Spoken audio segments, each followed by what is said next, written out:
a seat.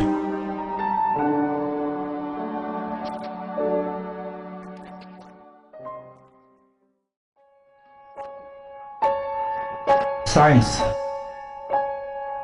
Science, science, science. Science requires proof. As this is my first class with you, I'll explain it my way.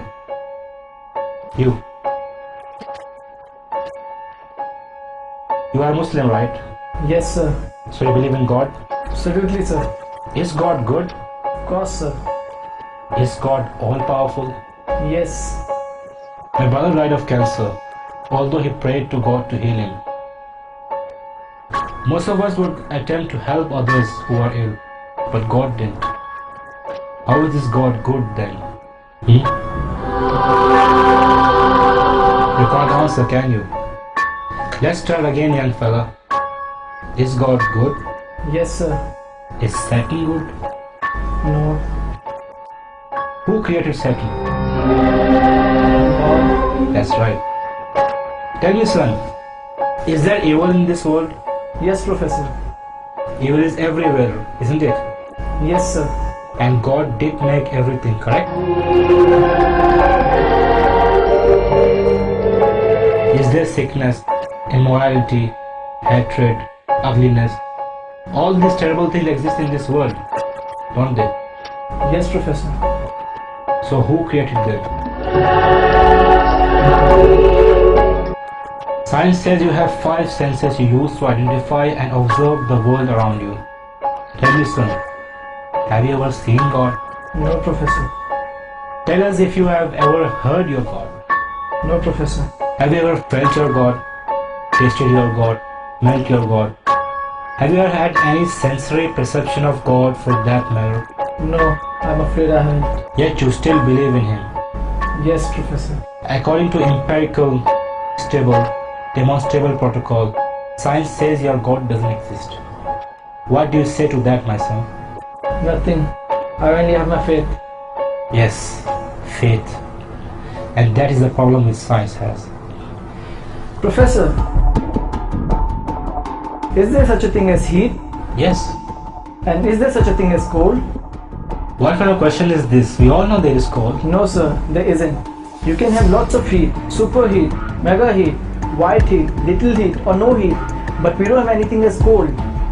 We can hit 458 degrees below zero, which is no heat, but we can't go any further after that. There is no such thing as cold. Cold is only a word we use to describe the absence of heat. We cannot measure cold. Heat is energy. Cold is not the opposite of heat, sir, just the absence of it. What about darkness, Professor? Is there such a thing as darkness? Yes, what's night if there isn't darkness? You're wrong again, sir. Darkness is the absence of something. You can have low light, normal light, bright light, flashing light. But if you have no light constantly, you have nothing. And it's called darkness, Professor. In reality, there is no such thing as darkness. If it is, you would be able to make darkness more darker, wouldn't you? So what's the point you're trying to make, young man? Sir, my point is your philosophical premise is flawed. Flawed? Can you explain how? Sir, you are working on the premise of duality. You argue that there is life and then there is death. A good God and a bad God. You are viewing the concept of God as something finite, something we can measure. Sir, science can't even explain a thought.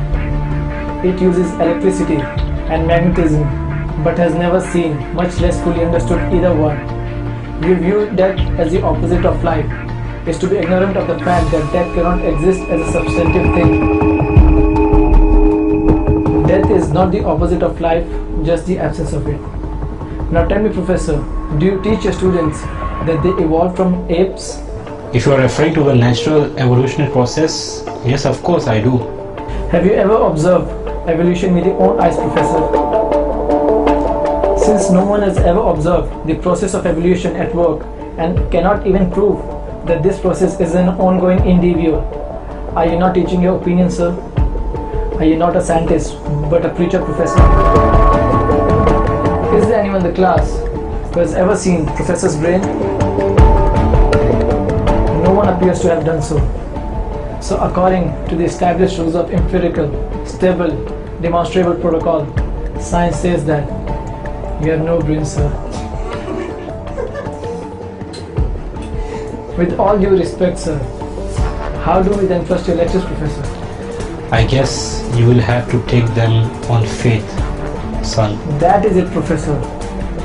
The link between man and God is faith. Professor, it is not necessary to see something to believe in it. Sir, have you seen your 10th grandfather? No?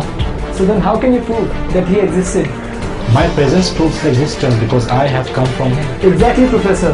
The existence of this universe and life proves that there is a creator. That is all that keeps things moving and alive. Take your seat.